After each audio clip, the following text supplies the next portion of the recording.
were talking about the pressure parents are feeling about, the educational demands that are being brought to the forefront right now, because I'm hearing from so many parents like, this is really hard. I think that, you're being asked to add a whole layer of other stuff onto your life at a time when you're already having tons of layers. And so parents are worried a lot about looking at curriculum documents and doing all these highly enriching activities. And I would just say, let's hit the pause button on all that. Let's focus on what matters most in this moment. And I think it's those moments of connection and reassurance, strengthening the bond between you and your child, and recognizing that so much important life learning is going to happen naturally in this moment as kids learn a few new coping skills. And more importantly of all, they learn that we can turn to other people in times of struggle, and our parents can really be there for us at times when we're feeling terribly uncertain.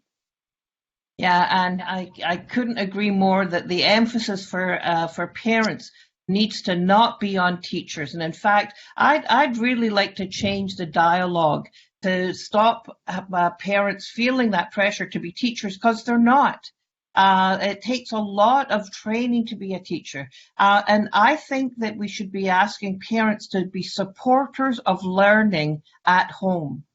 So supporters of learning at home opens that the doorway to, first of all, for our youngest ones, for our kids in kindergarten. Screw any curricular things you're being asked to do. What the little ones need is read like crazy to them. Play, absolutely play. Follow their interests. Turn off the screens, but follow their interests. Get the pots and pans out. Who cares if your kitchen is messy? They're going to remember what you've said, and that's how you made them feel. And, for middle school kids, there's a lovely letter that I read on Twitter from a principal who says, don't worry. We will find out where they are when they come back to school, and that's our job, to figure out how to catch them where they are and lead them to where they can go. And it was such a powerful, powerful message. What our kids are going to remember is how we made them feel.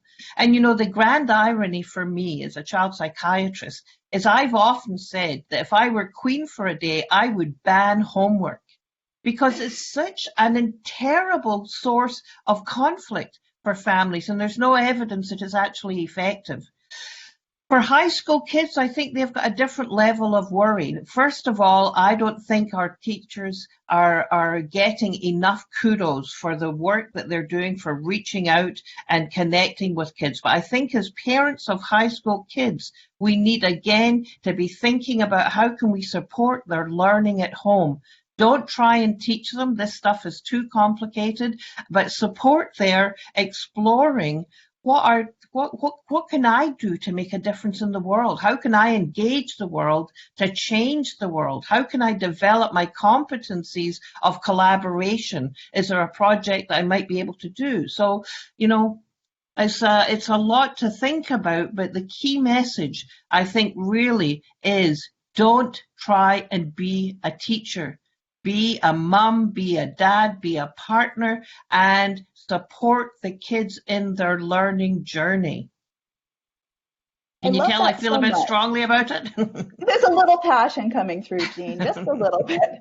And that makes me think of it. I mean, like when you are the parent of a very young child, like a baby or a toddler, you don't second guess yourself in this arena. You feel like, you do have what it takes to teach that toddler or help that toddler to figure out that, the square brick does not go in the round hole and vice versa. You just watch them, and when they're struggling, you maybe point at this hole or something. You do something little and subtle to help guide that learning. We're just saying, yay, mums and dads, you're the behind the scenes cheerleaders who can help this learning to happen, who can offer the support and encouragement, maybe help find, a little flat surface in the house now that chaos has erupted in all our lives where, a notebook can fit on a table, but don't feel the pressure to have mastered pedagogical methods. What? No.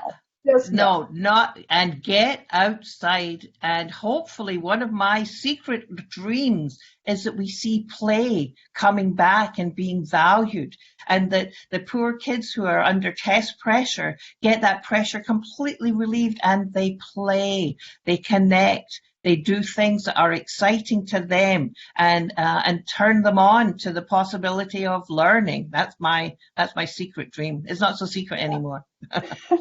I'm just looking forward to watching that list of dreams for the world and hopes and dreams for the world really, like, blossom over time, Jean. And maybe by the time we're done having these conversations, we'll have like a master plan, the master plan we've been wanting all along.